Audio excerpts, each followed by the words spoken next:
Oke, saya ucapkan shalom dan selamat bersekutu dalam kasih dan anugerah Tuhan Yesus Kristus, dan juga kepada saudara seiman dimanapun Anda, saudara-saudari, bersama-sama kami pagi hari ini menyembah Tuhan melalui ibadah yang diadakan secara live streaming. Ya, Tuhan memberkati kita semua.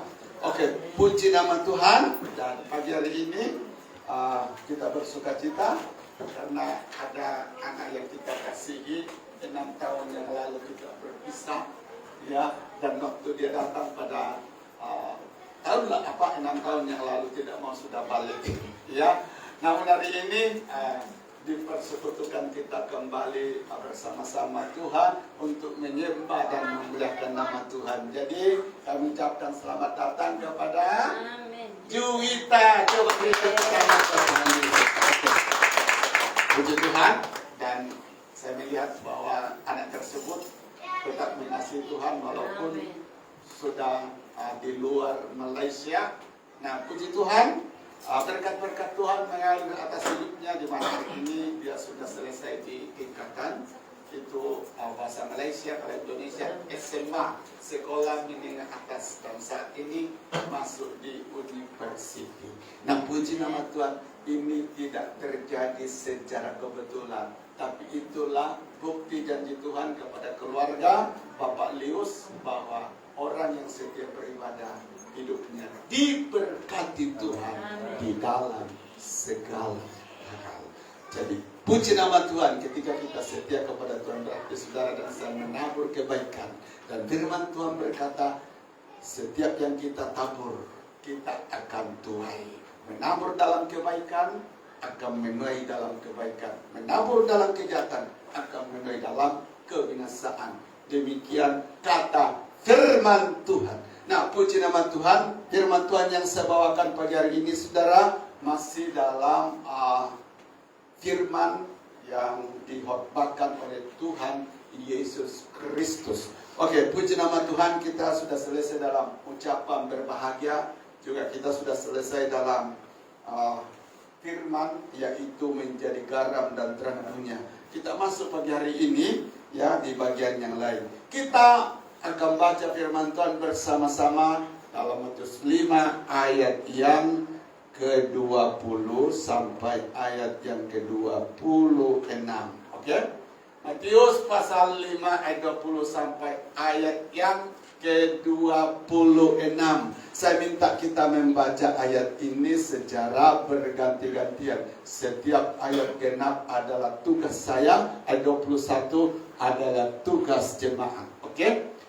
Demikian bunyi firman Tuhan, maka aku berkata kepadamu, jika hidup keagamaanmu tidak lebih benar daripada hidup keagamaan ahli-ahli Taurat dan orang-orang Farisi, sesungguhnya kamu tidak akan masuk ke dalam kerajaan surga. Jemaat 1, 2, 3. Kamu telah mendengar yang difirmankan kepada nenek moyang kita, jangan membunuh, siapa yang membunuh harus dihukum. Tetapi aku berkata kepadamu, setiap orang yang marah terhadap saudaranya harus dihukum.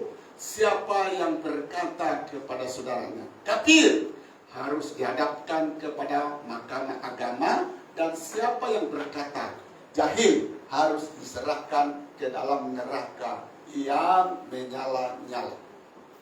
Sebab itu, jika engkau mempersembahkan persembahanmu di atas mezbah dan engkau teringat akan sesuatu yang ada dalam hati saudaramu terhadap engkau, tinggalkanlah persembahanmu di depan mezbah itu dan pergilah berdamai dahulu dengan saudaramu, lalu kembali untuk mempersembahkan persembahanmu itu.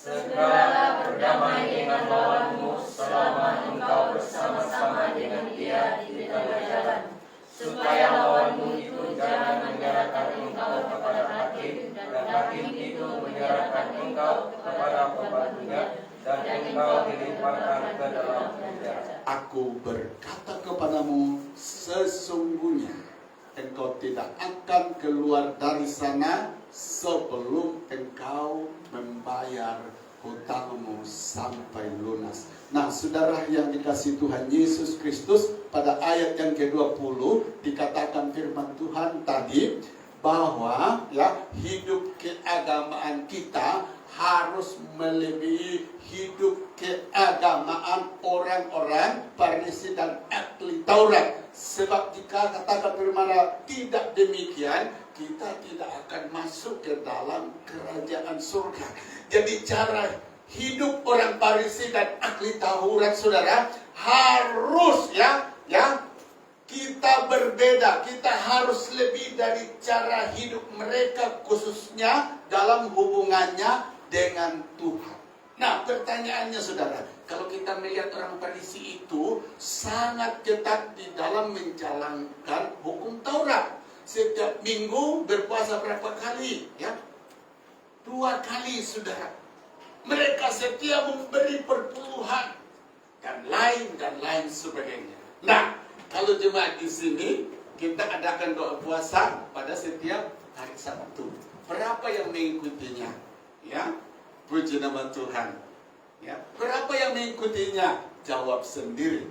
Nah, kalau orang Farisi disiplin dalam mengadakan doa dan puasa, dan dalam seminggu ada beberapa kali, sementara kita sukar melakukannya, saudara yang dikasih Tuhan, jika demikian siapa yang lebih hebat, orang Farisi atau saudara? Pastinya orang Farisi. Karena dalam hal ketaatan, dalam hal kedisiplinan, mereka luar biasa dibanding dengan kita. Tapi ingat firman Tuhan tadi, bahwa cara kehidupan orang Farisi, saudara kasih Tuhan, harus melebihi apa? Cara kita. Supaya apa? Dengan cara ini, saudara dan saya boleh masuk di dalam kerajaan surga. Nah, kalau begitu, saudara yang dikasih Tuhan, melihat pada ayat ini, memang siapa yang akan masuk surga? Kata firman Allah. Tapi saudara yang kasih Tuhan, jangan berhenti dulu. Apa yang dimaksud firman Tuhan? Bahwa hendaklah hidup keagamaanmu melebihi hidup keagamaan ahli Taurat. Dalam terjemahan lain dikatakan, hendaklah kebenaranmu melebihi kebenaran ahli Taurat. Jadi ada kebenaran yang ada pada ahli Taurat itu memang baik. Tapi saudara kasih Tuhan, kebenaran yang mereka miliki adalah kebenaran yang tidak memperkenankan hati Tuhan.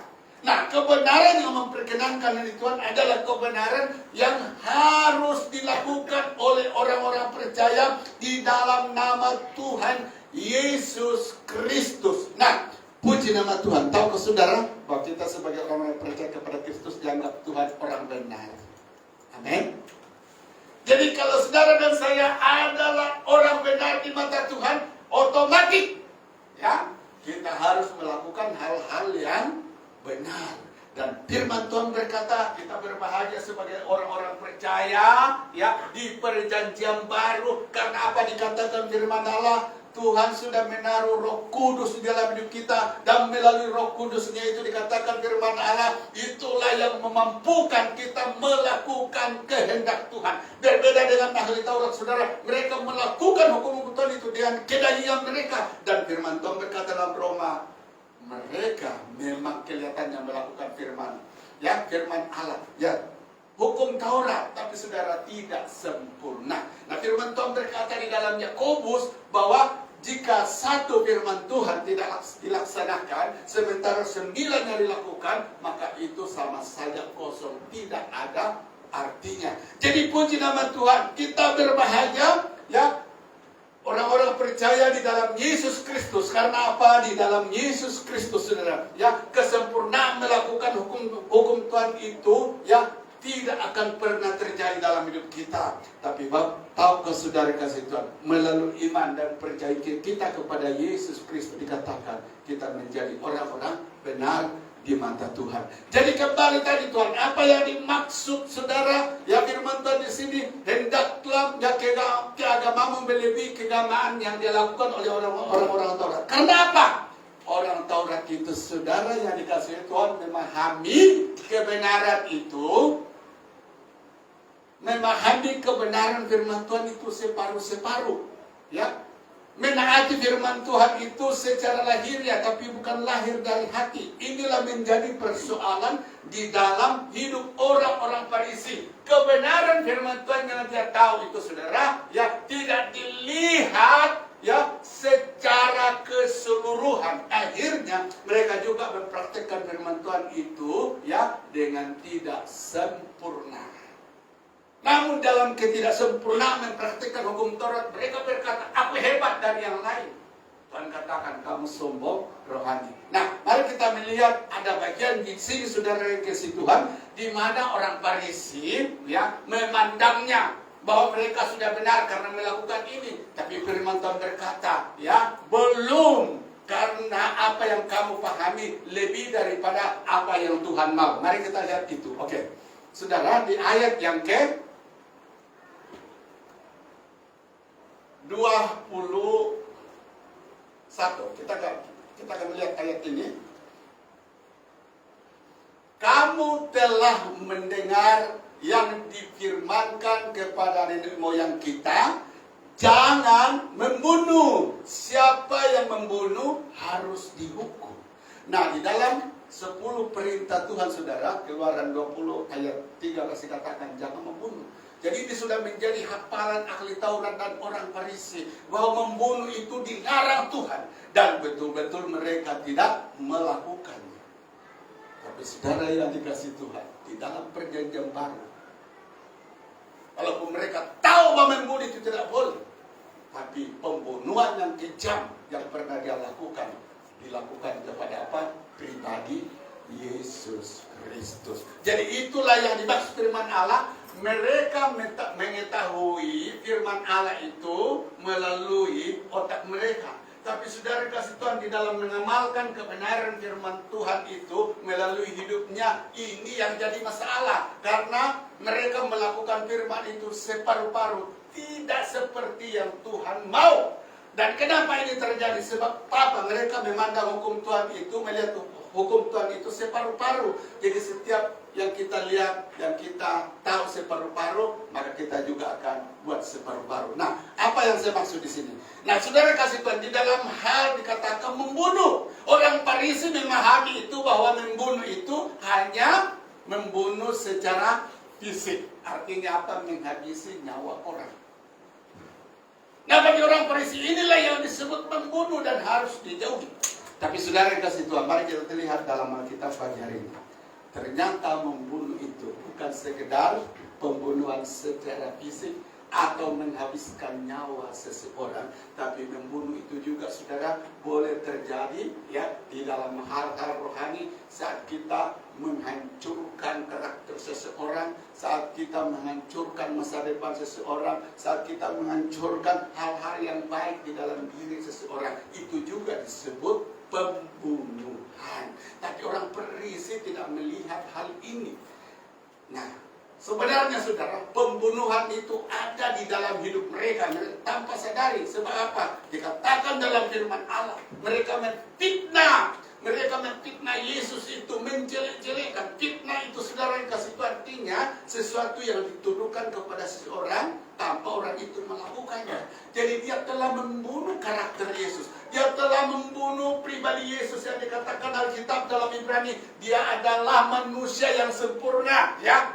Saat dia menjadi manusia, dia Allah yang menjadi manusia, dan di dalam kemanusiaan dikatakan Alkitab, dia sempurna dan tidak melakukan dosa. Tapi orang Farisi apa? Memfitnah dia, ya, memfitnah dia. Maknanya saudara kasih Tuhan, orang Farisi berusaha membunuh Yesus, ya, baik secara rohani maupun secara jasmani. Nah, puji nama Tuhan. Saya mau akan mengajak kita pagi hari ini, saudara, dengan firman Tuhan tadi untuk melihat firman Tuhan ini. Kita akan belajar pagi hari ini tentang ya berbagai-bagai pembunuhannya disebutkan dalam Alkitab. Nah, untuk itu saya beri tema firman Tuhan pagi hari ini, jangan apa? Membunuh. Jangan membunuh. Jadi membunuh ini dilarang oleh Tuhan. Nah, saudara kasih Tuhan, kita akan melihat bahwa pembunuhan itu ada 4 jenis. Dan ini terjadi, ya, terjadi kepada anak Tuhan, lebih-lebih kepada orang di luar Tuhan. Mari kita lihat apa pembunuhan yang pertama itu. Pembunuhan yang pertama adalah pembunuhan melalui apa? Kata-kata. Kita lihat ayatnya, ya. Ayat 22. Tetapi aku berkata kepadamu, setiap orang yang marah terhadap saudaranya harus dihukum. Siapa yang berkata kepada saudaranya kafir harus dihadapkan ke mahkamah agama, dan siapa yang berkata jahil harus diserahkan ke dalam neraka yang menyala-nyala. Nah, saudara, Matius 5 ayat 22 ayat yang terbuka mengatakan, akan tetapi aku mengatakan kepadamu bahwa siapa yang marah kepada saudaranya pantas berada dalam hukuman, dan siapapun yang berkata kepada saudaranya, perhatikan, kamu tolong. Tapi dalam terjemah baru tadi katakan kafir, kamu kafir. Tapi di ayat terbuka, kamu tolong, pantas berada di hadapan mahkamah agama, dan siapapun yang berkata kamu bodoh. Nah, di dalam terjemah baru tadi jahil, ya, tapi di ayat terbuka kamu bodoh, pantas berada dalam neraka. Nah, saudara yang dikasihi Tuhan, Amsal 18 ayat 21 dikatakan, hidup dan mati itu dikuasai lidah. Siapa yang suka menggemakannya akan memakan buahnya. Terjemah Malaysia mengatakan begini, kata-kata yang diucapkan mempunyai kuasa untuk menyelamatkan atau untuk membinasakan. Haruslah membinasakan. Orang harus merasakan kesan kata-kata tersebut. Nah, saudara yang dikasihi Tuhan, kita melihat pada poin yang pertama ini, yaitu bahwa ada pembunuhan yang dilakukan melalui apa? Kata-kata. Saudara dan saya percaya ini betul atau tidak? Nah, pembunuhan yang dilakukan melalui kata-kata, saudara, jauh lebih hebat kesannya, dampaknya dalam hidup kita dibanding kalau apa? Kita melakukan pembunuhan secara fisik. Oke, contohnya, kalau Bapak Joseph bunuh hari ini, maka selesailah. Dia tidak perlu merasakan sakit atau susah. Tapi saudara Tuhan, ketika saya makin hamun, ya, dengan kata-kata yang jahat, kata-kata yang mengandung negatif, kata-kata untuk saudara, maka seumur hidupnya dia tidak akan lupakan itu. Hanya Roh Kudus boleh menghapus, boleh melupakan itu di dalam hidupnya. Itu sebabnya saudara, kata-kata itu dampaknya, ya, lebih mengerikan dibanding apa? Pembunuhan secara apa? Jasmani.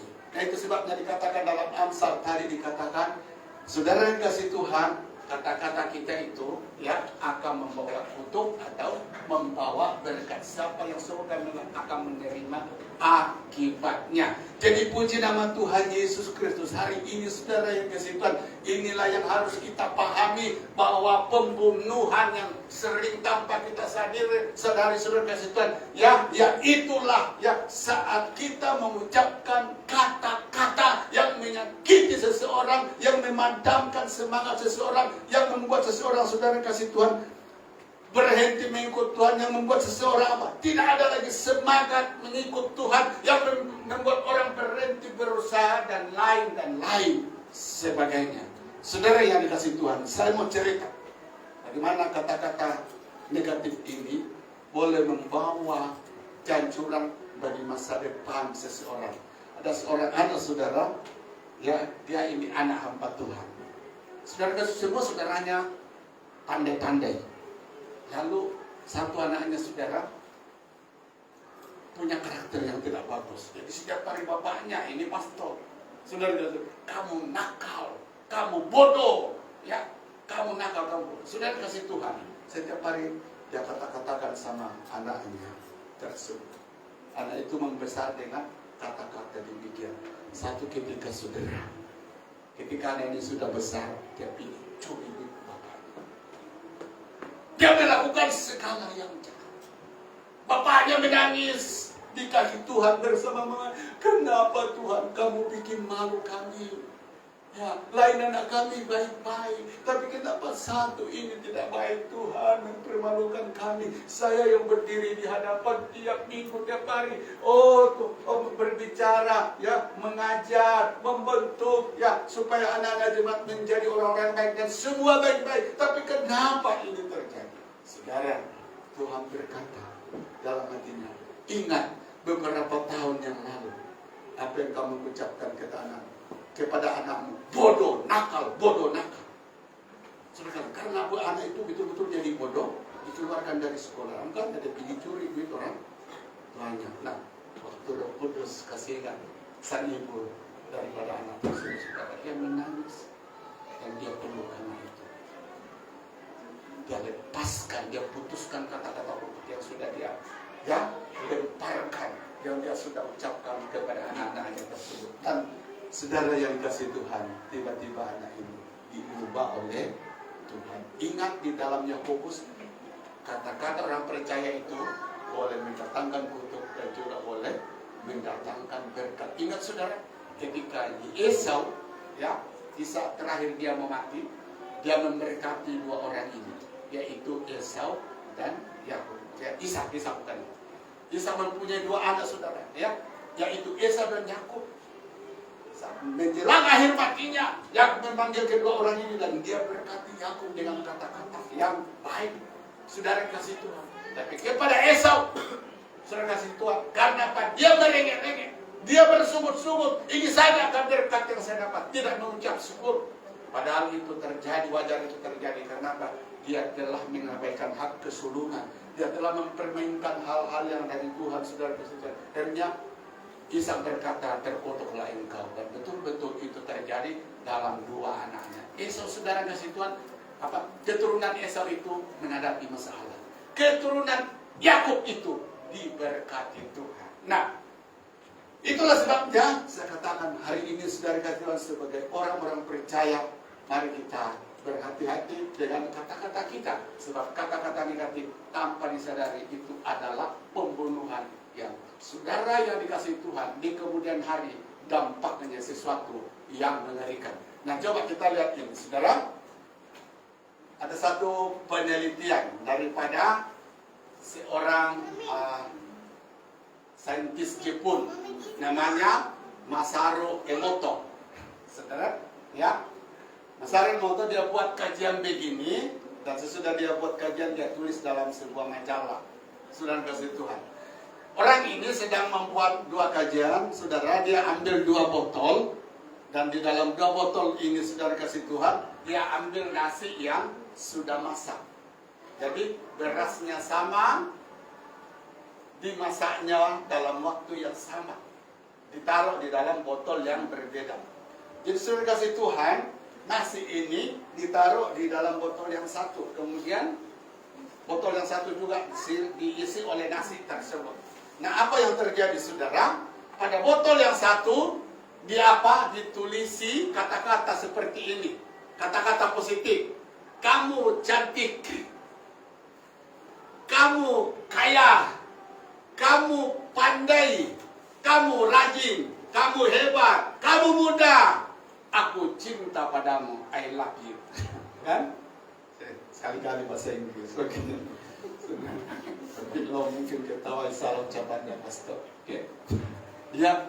Jadi saudara, semua yang ada di dalam rumahnya, setiap kali melihat botol ini, dia harus baca perkataan itu. Ya, kamu cantik, kamu pandai, kamu rajin, kamu hebat, kamu muda, kamu cantik, aku cinta padamu. Jadi siapapun yang dekat dengan botol ini harus membaca dengan ucapan, dengan suara kedengaran, bukan dalam hati. Jadi dia buat terus. Nah, terus botol yang satu, saudara, ditulisi kata-kata apa? Negatif. Apa dia bilang? Kamu jelek, tahu jelek? Yang jelek tidak cantik saja, saudara. Kamu jelek, kamu bodoh, kamu miskin, tua, terus apa? Malas, buruk, dan lain-lain. Terus di akhirnya dia bilang, aku tidak cinta padamu. Ya, sudah dikasih Tuhan. Jadi kedua botol ini diletakkan di meja yang sama. Jadi, saudara dan juga seisi rumah juga disuruh untuk apa? Membaca botol ini dengan kata-kata itu. Dengan kata-kata itu.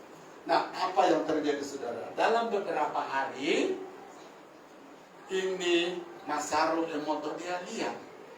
Saudara, apa yang terjadi? Nah, pada botol, ya, ini. Pada botol yang di apa? Ucapkan kata-kata apa?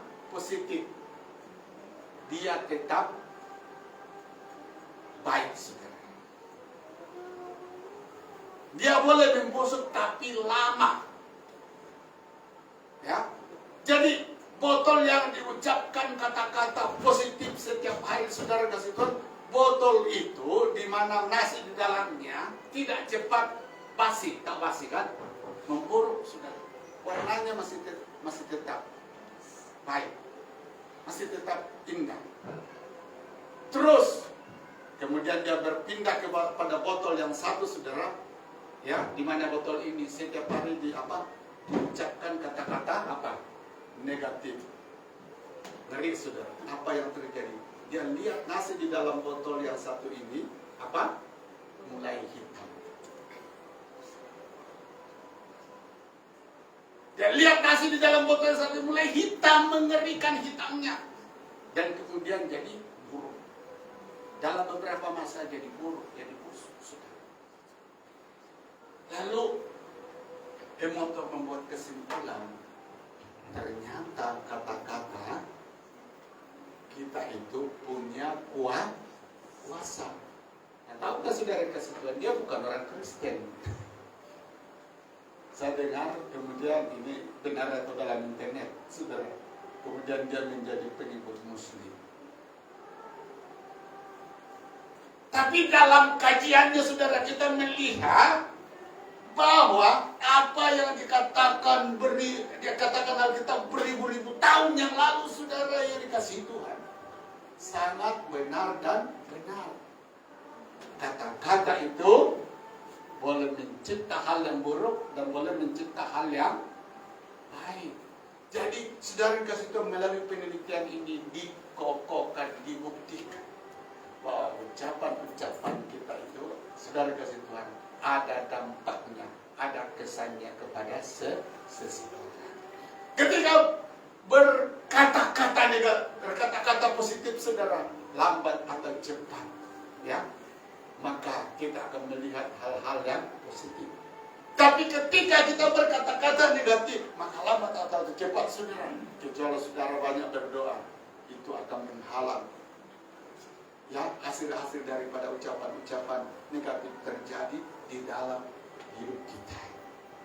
Melalui doa, saudara, Tuhan akan halang. Tapi bahaya bagi orang yang tiada Tuhan di dalam hidupnya, kalau selalu hidup jadi penuhi kata-kata kutuk, saudara kasih Tuhan, maka kutuk juga hal-hal yang buruk akan terjadi di dalam kehidupannya.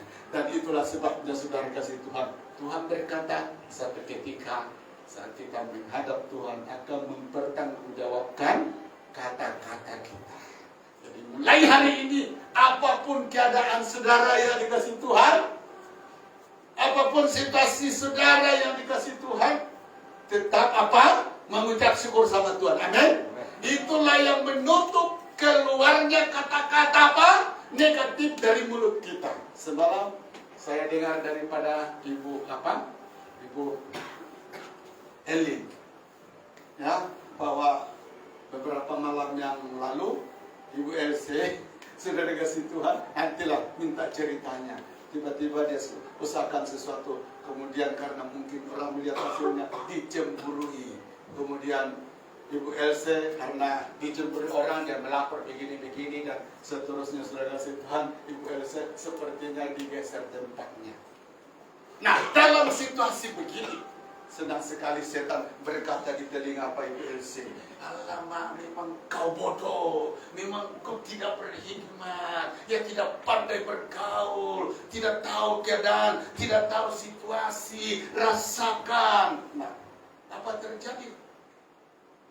Ya, itu boleh. Itu kan paling cepat keluar dari. Ya kenapa ya? Terus mulai berkata, seperti bahasa dulu. Alamak, matilah saya, sial. Bukankah kata-kata itu sering terjadi saat orang mengalami masalah? Sial. Lalu yang dipersalahkan manusia, dia bilang, kamulah membuat saya sial. Terus keadaan kamulah membuat saya. Nah, sudah dikasih Tuhan. Dalam kita menghadapi masa-masa yang sulit, paling senang. Dan disitulah peluang yang terbaik bagi setan. Untuk apa? Membuat mulut kita ini mengucapkan kata-kata negatif. Tapi sudah dikasih Tuhan, Alkitab mengatakan, seburuk apapun yang terjadi dalam kita, tidak perlu berdoa banyak, ucapkan saja syukur. Amin.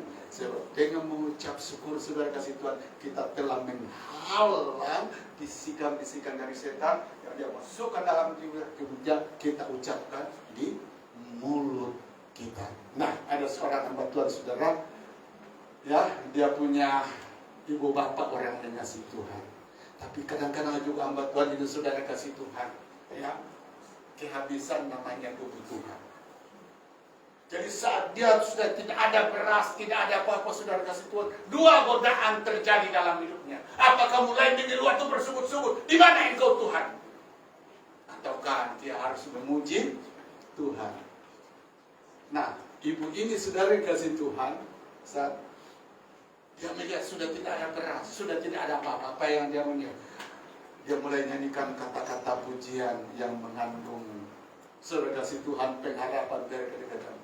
Tak usah ku takut, Allah menjagaku. El Shaddai, El Shaddai. Lagi berbisik, anakmu mau makan sudah, belum ada beras. Semakin dia nyanyi. Jadi saudara kasih Tuhan dari pagi sampai malam menyanyi, tidak ada beras apa-apa. Dan anaknya tahu, kalau mama saya sudah nyanyi dari pagi sampai malam, berarti sudah tidak ada apa-apa di rumah. Mereka tahu itu, saudara. Sudah tidak perlu bertanya. Artinya anak itu sadar, berarti tidak ada apa-apa. Nah, saudara yang dikasih Tuhan, ibunya selalu melatih saudara-saudara mengucapkan kata-kata pujian, mengucap syukur di masa-masa yang sulit. Dan apa yang terjadi, saudara yang dikasih Tuhan Yesus Kristus, sesudah menjalani masa-masa yang sulit itu, tiba-tiba sebaliknya Tuhan buat. Tiba-tiba saudara kasih Tuhan, anaknya yang kelaparan sepanjang hari ini, pada sore harinya dia lihat sudah ternyata hari ini adalah kelimpahan. Nah, mulai hari itu anaknya dia bilang, oh kalau mama itu sudah nyanyi berarti tidak apa-apa. Tapi ingat, ujungnya kita akan apa? Ya, makan besar. Jadi anaknya bersyukur kalau mamanya nyanyi, saudara. Tapi dia tidak tahu yang menanggung penderitaan itu ibu bapaknya. Ya, karena begitulah kalau orang hanya menggunakan saudara, ya hanya pandai memakai, ya memang dia tidak, tapi yang mencari itu susah kan. Jadi saudara yang dikasih Tuhan, ya dapatkah dipahami, dan bukan ini saudara kejadian sekali dalam berkali-kali. Itulah jawaban dia mengucapkan. Jadi saudara yang dikasih Tuhan, kita boleh balikkan keadaan itu melalui ucapan-ucapan yang positif. Ada amin? Nah, apa keadaan kita hari ini saudara yang dikasih Tuhan? Ya, pada hari 2 yang lalu, saudara, ya, saya menghadapi satu tekanan yang sangat berat. Saya tidak mau kasih tahu sama istri saya. Saya hanya dengan Tuhan, saudara. Ya, ada satu pergumulan yang sangat besar. Tapi waktu kami turun dari kereta di bawah, saudara, ada satu hamba Tuhan, namanya Ibu Besa. Dia kata begini, bilang kalau saya menghadapi satu keadaan, saya ditipukah, saya kecuriankah, atau apa saja, saya tidak perlu lagi mengomel dan lain sebagainya. Saya hanya berkata sama Tuhan, di dalam masalahku ini ada tujuan Tuhan yang baik. Ketika dia ucapkan kata itu, saudara kasih Tuhan, tekanan yang saya alami langsung berubah 180 derajat. Saudara, saya sudah mulai banyak mulai keluar sudah di mulut, ya, kata-kata yang tidak bagus. Tapi dengan firman itu saudara, saya dibalikan sehingga saya mengucap syukur dan bersyukur Tuhan pada saat itu. Bersyukur Tuhan hari sesuatu yang luar biasa bagi saya. Saya menari-nari di tempat ini memuji Tuhan. Saudara yang dikasih Tuhan Yesus Kristus, ya, dengan kata-kata positif itu, saya melihat pengharapan. Saya mampu menghadapi apa juga tekanan. Puji nama Tuhan Yesus Kristus. Jadi hari ini saudara, coba buktikan dalam hidup kita. Kalau saya selalu setiap hari berkata, aduh hari ini, aduh matilah saya, hari ini aduh sial saya, aduh saya aduh bagaimana? Sudah dikasih Tuhan. Ketika kita mengucapkan kata-kata negatif, itu akan terbentuk dalam pikiran kita, kemudian masuk dalam jiwa. Dan sesudah dia terbentuk, saudara, maka dia menguasai hidup kita sehingga selalu terbayang-bayang. Oh ya, memang saya bodoh ya, memang saya miskin ya, memang saya gagal. Itu terus akan baik dan akan terjadi. Nah, itu sebabnya saudara kasih Tuhan, melalui apa yang kita lihat hari ini, bahwa orang dunia pun tahu bahwa kata-kata itu ya mengandung berkat atau kutuk. Jadi orang yang suka mengucapkannya akan menerima akibat. Maksudnya apa? Kalau orang mengucapkan kata-kata berkat akan menerima hal yang baik. Orang mengucapkan kata-kata kutuk akan menerima hal yang sama. Nah, saudara yang ke situ, sering melalui kata-kata ini kita membunuh seseorang. Apa yang kita bunuh? Semangat dia. Benar? Visi dia kita bunuh. Api dia kita bunuh. Hari ini aduh lama. Kamu pimpin punya Bapak Jos. Aduh lagunya tidak. Apa? Bersemangat. Mati. Minggu depan tidak mau sudah memimpin pujian. Tapi kalau ya kita bilang oke, kita tidak sempurna. Tapi kalau sudah lakukan dengan sungguh-sungguh. Amin. Sudah yang terbaik. Istri saya pun sering kata, aduh khotbahmu pun tidak menyukai saya. Alamak, di situ langsung saya lemas. Boleh lagi kabar berkhotbah hari Minggu. Iya. Saudara ya, saya lihat, saya pusing kembali, saya punya khotbah. Betul kah ini apa? Terus ada juga yang memberkatinya. Saya tidak tahu boleh sebagaimana. Ya, tapi ini sudah lama mengantuk. Saya tidak paham. Saya bilang habislah saya. Oke. Nah, saudara itu membunuh semangat. Nah, saudara kasih Tuhan. Untuk itu saudara kasih Tuhan, mari kita hari ini gunakan kata-kata kita bukan membunuh, tapi membangkitkan semangat. Ada amin? Amin? Tahu ke saudara? Di mana-mana kamu turun di bawah, kamu tidak akan pernah dengar kata-kata apa positif. Semua Allah, hari ini saya kecurian di situ pun, hari ini saya dengar kopi, hari ini kecelakaan saya, semua kan negatif. Nah, bila kita buka hati, luas-luas kepada yang habis, saudara. Baik di rumah ada kecelakaan, jangan sampai saya jam berikutnya kena giliran, habis kita. Nah, itu yang iblis suka di dalam hidup kita. Jadi oleh sebab itu saudara kasih Tuhan, jangan izinkan kata-kata negatif ini yang membuat engkau tuh, saudara kasih Tuhan, yang mati semangat, mati apa? Mati kekuatan, mati sukacita, mati rohani, dan lain sebagainya. Amin. Nah, puji nama Tuhan. Pembunuhan dengan kata-kata kesannya lebih mengerikan daripada saudara yang dikasih Tuhan, pembunuhan secara fisik. Nah, saya bersaksi lagi saudara, ada seorang pelaut dan dia sekarang menjadi hamba Tuhan, ya, dari orang Muslim. Dalam satu kapal itu dia bersama orang putih. Dan orang putih ini saudara kasih, setiap hari dia menghina dia, kamu bodoh, kamu tolol, seperti tadi. Saudara yang dikasih Tuhan, setiap hari menerima kata-kata begini, bilang orang bodoh, orang Indonesia begitu, karena bersama orang putih. Saudara kasih Tuhan, kata-kata itu sudah bertumpuk di dalam hidup dia. Satu ketika dia merencanakan pembunuhan kepada kaptennya ini, bosnya.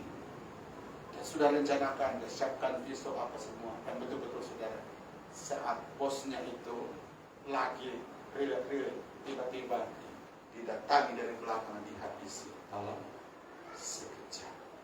Dia melampiaskan kemarahan karena apa? Menerima kata-kata daripada bosnya tersebut. Nah, itulah saudara kasih Tuhan, kata-kata itu ya sangat besar kuasanya. Ya, tapi kuasanya yang apa? Yang baik atau yang jahat. Oke, mari kita lihat. Yang kedua sudah, pembunuhan itu ada yang kedua, yaitu pembunuhan karakter.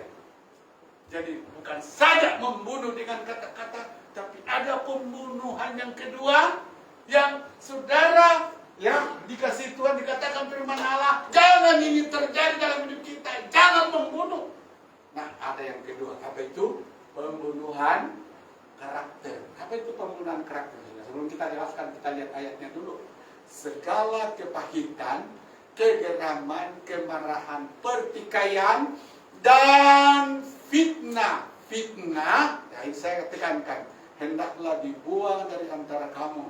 Demikian pula segala kejahatan.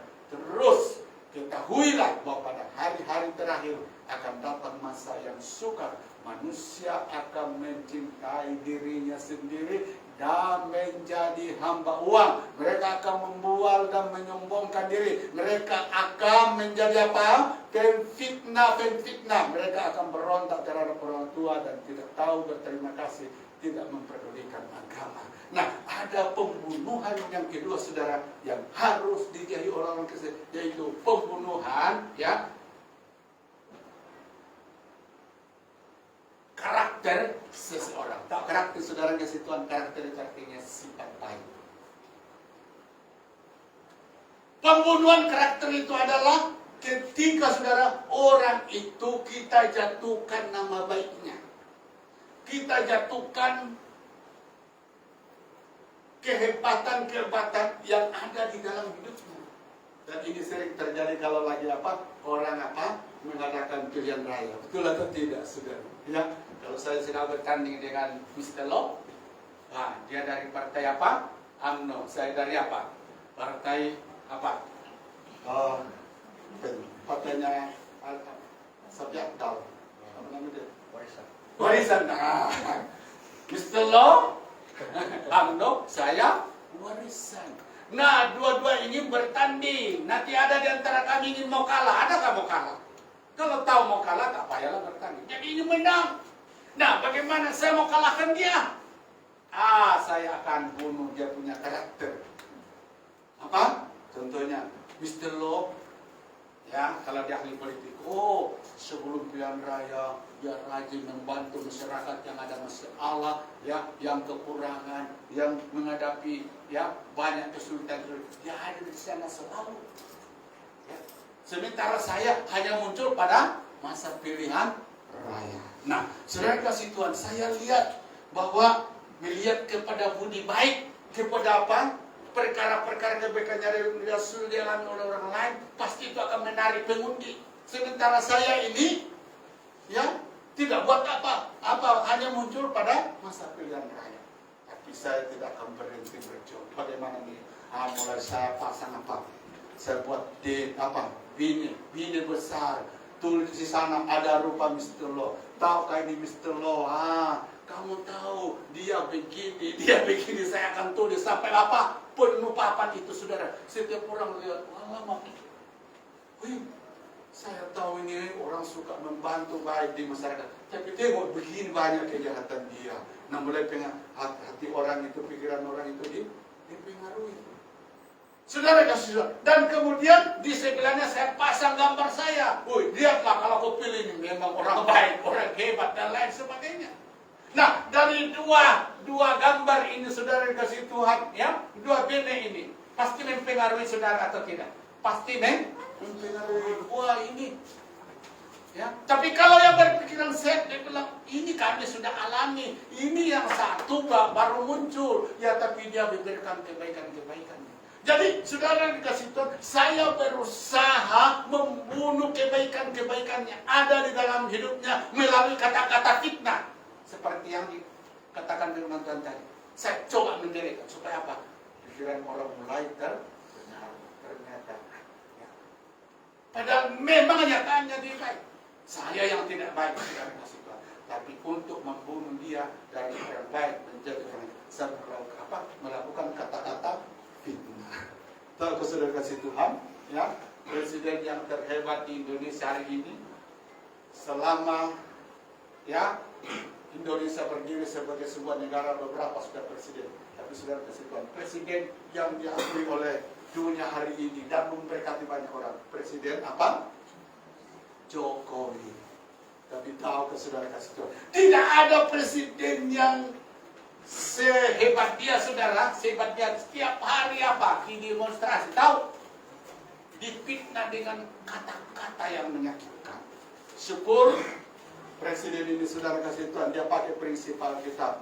Apa yang masuk di telinga kanan, keluar di telinga kiri. Apa yang masuk di telinga kiri? Dia tidak peduli. Dan dia katakan begini, kamu hina apa saja, kamu caci maki apa saja, yang penting hati saya untuk bangsa ini. Hati saya bagaimana bangsa ini maju dan luar biasa. Saudara, dia tidak peduli. Coba saudara kasih Tuhan, dia layani kata-kata yang dilontarkan sama dia setiap hari. Memang dia katakan, saya mau letak jawatan saudara. Sampai ada sekutu politiknya, partai dia saudara kasih Tuhan. Dia orang hebat namanya, saya lupa sudah. Saudara kasih Tuhan, dia sedih sekali.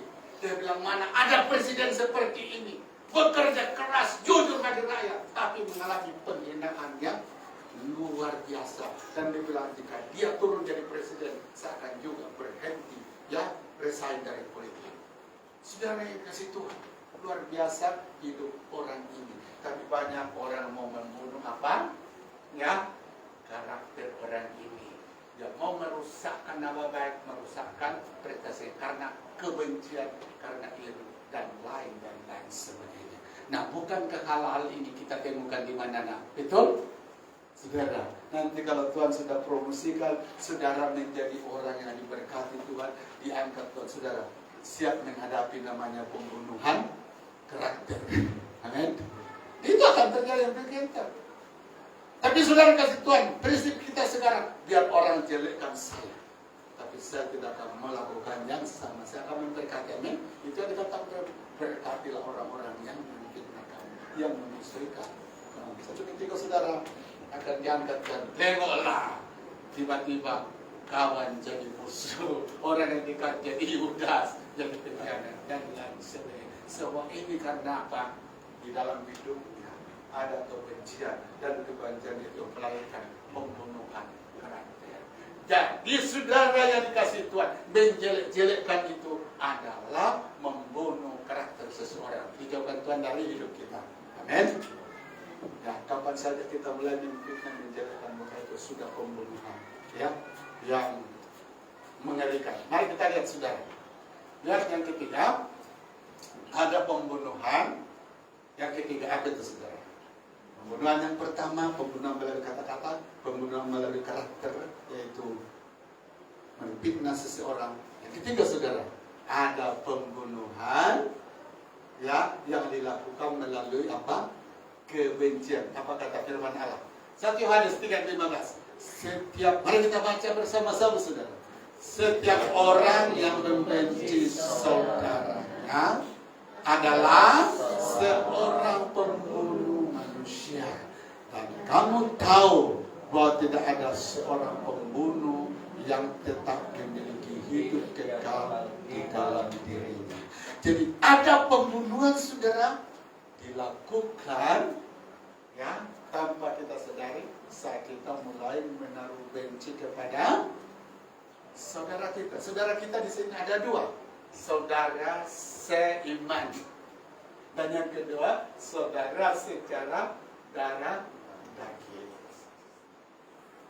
Jadi Tuhan berkata, setiap orang yang membenci saudaranya itu, atau saudara seiman atau saudara pas, ya darah daging, dikatakan firman Allah, otomatis sekalipun dia gembala, dia pemimpin gereja, saudara, dikatakan firman Allah, dia adalah apa?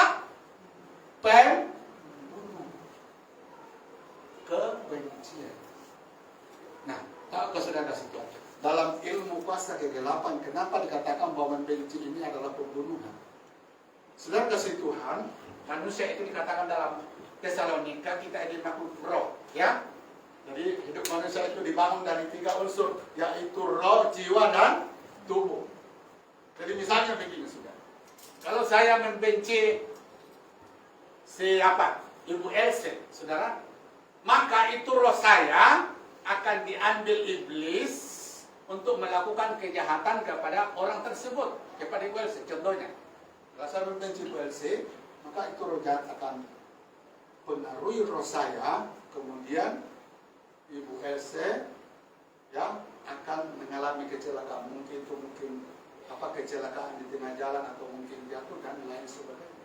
Akan mengalami hal-hal itu. Jadi roh saya diambil untuk mendatangkan. Itulah sebabnya dikatakan membenci itu pembunuhan. Karena apa? Setiap kali kita membenci, memberi peluang kepada setan untuk menggunakan roh kita mendatangkan keburukan kepada seseorang. Tahukah saudara yang kasih Tuhan? Di dalam Alkitab mengatakan kebencian itu melahirkan apa? Amsal 10:12. Kebencian apa? Menimbulkan apa? Pertengkaran. Tetapi kasih menutupi segala pelanggaran. Jadi pertengkaran itu dimulai dari mana? Saat orang sudah ada kebencian. Nah, pertengkaran apa yang dia buat saudara? Siapa suka bertengkar, suka juga kepada apa? Pelanggaran. Siapa memewahkan pintunya mencari kehancuran. Tapi mencari kehancuran. Siapa suka bertengkar, suka juga kepada pelanggaran. Jadi saya ulang di saudara, kebencian itu melahirkan pertengkaran. Pertengkaran melahirkan apa? Pelanggaran. Dalam terjemahan bahasa Indonesia bahasa kini dikatakan kata dosa. Jadi dari membenci lahir pertengkaran. Dari pertengkaran kita masuk dalam pelanggaran akan firman Tuhan, masuk dalam hidup dikuasai dosa. Dan bila hidup kita sudah dikuasai dosa, saudara, apa yang terjadi? Roma 6 ayat 23. Upah dosa adalah maut. Jadi bayangkan saudara, iblis sangat licik. Bagaimana membinasakan manusia? Mula-mula dia tanam kebencian dalam diri orang. Kemudian orang itu sudah kasih tahu melangkah, seterusnya melakukan pertengkaran. Sesudah bertengkar sudah lahirlah pelanggaran firman Allah, masuk dalam dosa. Dan sesudah berada dalam belenggu dosa, saudara kasih Tuhan, apa yang terjadi? Terjadi maut. Apa itu maut? Kematian. Saat kita berdosa, dua kematian yang terjadi. Kematian rohani. Terus kematian apa? Jasmani. Jadi disitulah saudara yang dikasih Tuhan. Final tujuan akhir daripada iblis adalah membinasakannya hidup kita. Jadi oleh sebab itu saudara yang dikasih Tuhan, dikatakan firman Allah ini, ya, kebencian itu selalu mengelilingi kita. Dan setiap waktu dia boleh masuk di dalam hidup kita. Tapi firman Allah berkata, harus berani, harus tolak. Amin. Dan saudara kasih Tuhan, di dalam Kejadian, sebelum Kain membunuh Habil, Tuhan berkata kepada apa?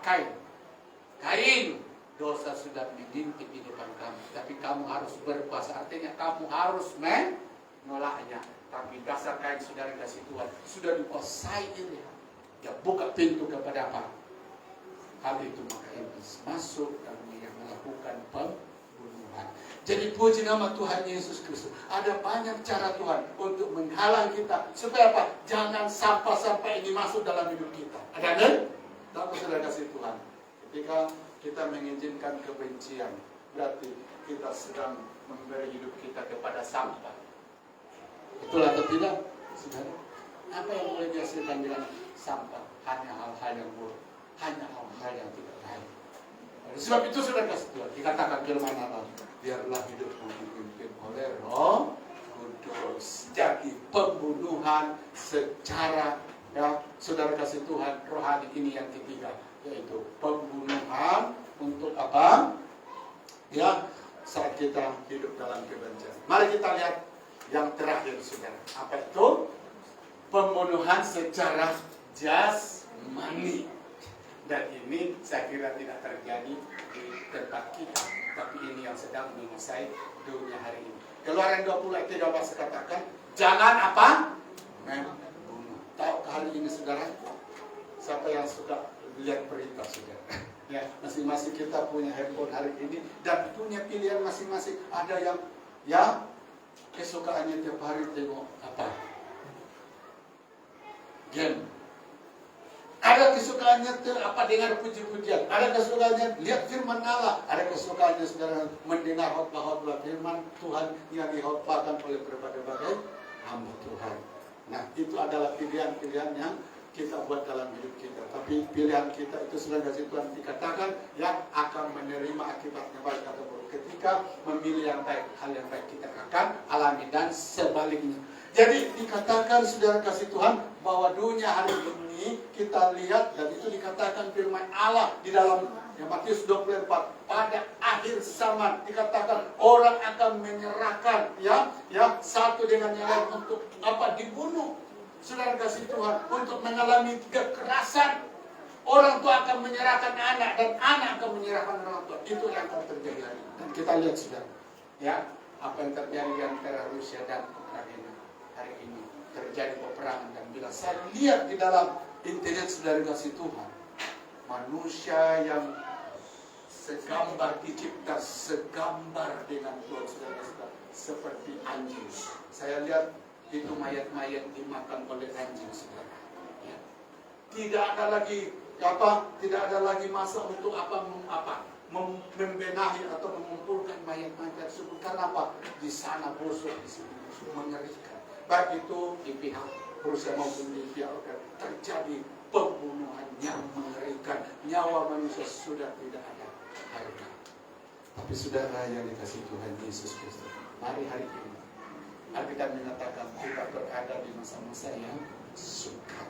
Orang tidak lagi menghargai nyawa sesama, tapi dia akan melakukan kekejaman, kekerasan yang mengerikan.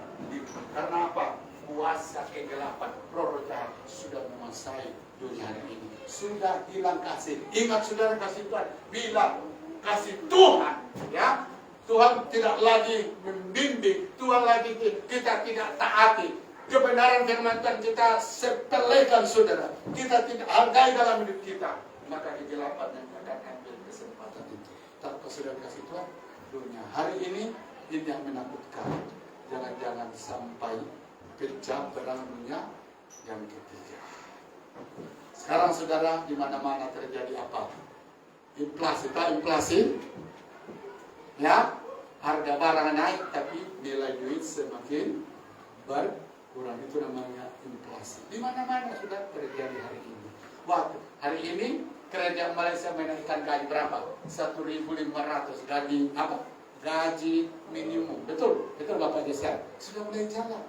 Dan saudara, 5 tahun yang lalu duit 50 ringgit berharga. Tapi hari ini bila terjadi inflasi, duit yang dulunya saudara kasih Tuhan 50 sangat berharga, sekarang sudah tidak ada artinya.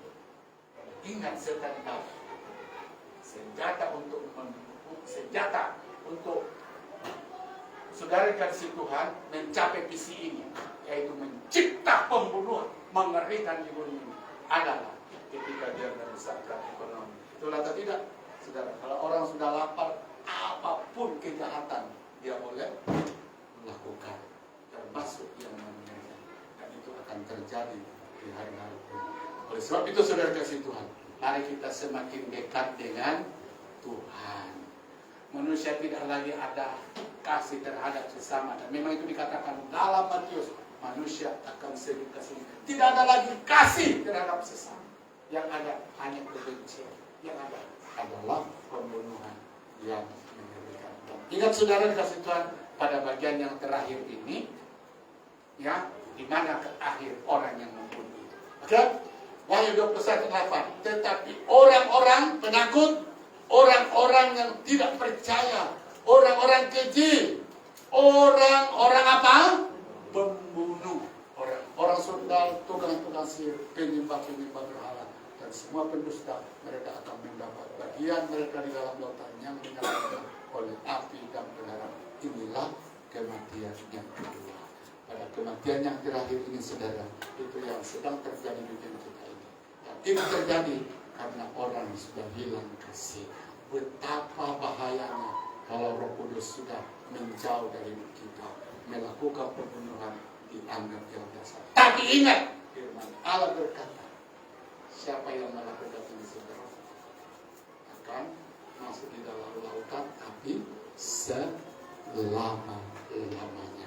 Nah, dua pembunuhan ini sudah dikasih Tuhan membawa kita masuk neraka. Jadi itu pembunuhan karena kebencian, pembunuhan karena merusakkan karakter orang lain, pembunuhan karena apa? Mengata-ngatai orang saudara. Bila tidak dibereskan, saudara, ini juga akan membawa kita masuk ke neraka. Lebih-lebih pembunuhan secara jasmani. Kenapa pembunuhan secara jasmani itu dilarang firman Tuhan, saudara? Sebab dia mengatakan manusia itu dicipta serupa dan segambar dengan Allah. Jadi kita harus hargai manusia itu karena dia adalah ciptaan manusia. Tahu saudara kasih Tuhan, berdirinya pertumbuhan bangsa-bangsa itu karena apa? Orang mulai kembali kepada dasar kita. Hargai hidup manusia, hargai nyawa manusia, maka berdirilah organisasi. Tapi saudara yang kasih Tuhan, yang kejadian hari ini apa itu? Orang mulai menentang firman, orang mulai menolak firman dan berkata, kalau saya ditolak sih, itu yang terjadi. Kalau kali ini pembunuh akan masuk neraka. Pembunuh itu saudara kasih Tuhan, ya bunuh diri dan bunuh masuk neraka. Jangan kira bahwa kalau bunuh diri itu masuk surga, semua masuk neraka. Jadi puji nama Tuhan Yesus, pembunuhan secara jasmani dan juga pembunuhan secara rohani akibatnya adalah kebinasaan yang kekal selama-lamanya. Mari kita bangkit berdiri, jemaat yang dikasih Tuhan. Mari kita menyatakan jangan membunuh.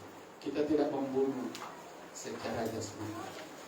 Di Malaysia membunuh secara jasmani, hukumannya adalah hukuman mati. Tapi saudara kasih Tuhan, pembunuhan yang sering dan tanpa kita sadari, ketika kata-kata negatif keluar dari mulut kita, kemudian diucapkan kepada seseorang. Hari-hari ini kita minta Roh Kudus, kita minta Roh Kudus supaya kata-kata seperti ini sedang kasih Tuhan. Mungkin kita sudah hamburkan, ya, dan mungkin sudah membentuk sebuah bangunan dalam hati seseorang. Hari-hari kita cabut kembali. Saudara kasih Tuhan, dan juga kata-kata negatif yang kita lemparkan di dalam gereja. Itu juga mari kita minta ampun sama Tuhan. Kata-kata, aduh gereja ini begini-begini terus, itu juga kata-kata membunuh. Gereja ini, saya tidak lihat ada Tuhan bekerja di sana. Itu juga kata-kata membunuh. Saudara yang kasih Tuhan. Sia-sia saya berkorban, sia-sia saya buat ini. Ternyata tidak ada hasilnya. Itu kata-kata membunuh. Saudara yang kasih Tuhan. Kita sedang menaruh benih di dalam gereja kita. Itu sebabnya saudara pakai gereja kita hari ini. Jangan pernah ucapkan kata-kata negatif. Layani Tuhan apa adanya. Amin. Silakan kasih Tuhan. Tugas kita memberkati gereja. Amin. Kata-kata positif. Ya. Ibadah pun sudah kasih Tuhan. Kalau tidak mendatangkan apa-apa bagi bersyukur. Saya masih boleh bersyukur. Kalau saya tidak dapat berkat dari khotbah, dari puji-pujian, saya masih bersyukur karena apa? Aku dapat menyembah Tuhanku. Amin. Soal kita mengatakan 2-3 orang berkumpul, Yesus ada di sana. Saya masih bersyukur karena masih diberi kesempatan untuk menyembah Tuhan. Hari-hari ini sudah kasih Tuhan. Saya sebagai hamba Tuhan di sini mengalami cabaran dalam hal ini. Kita semua jujur di mata Tuhan. Kita tidak membunuh secara jasmani, tapi membunuh dengan kata-kata, membunuh dengan kebencian, membunuh karena menjelek-jelekan atau membina seseorang. Semua dipandang Tuhan adalah pembunuh. Hari-hari ini kita datang kepada Tuhan. Terima kasih Tuhan Yesus. Bapa, kami sudah selesai mendengar firman-Mu ini. Dan firman-Mu ini sangat keras untuk hamba-Mu. Tuhan Yesus, untuk hamba-Mu. Dan juga bagi jemaat-Mu Tuhan. Tapi hari ini, Bapa Surgawi, kembali kami diingatkan firman bahwa kata-kata kami ada kuasa, ada kesan, ada dampaknya kepada seseorang, kepada tempat kami, kepada anak kami, dan lain sebagainya. Sebab itu Bapa Surgawi, Tuhan Yesus, ampuni kami di hadapan hadirat-Mu hari ini. Setiap kata-kata yang terucap yang tanpa kami sadari, dan kata-kata itu negatif, kata-kata itu siap setan pakai sebagai senjata untuk mencipta kematian.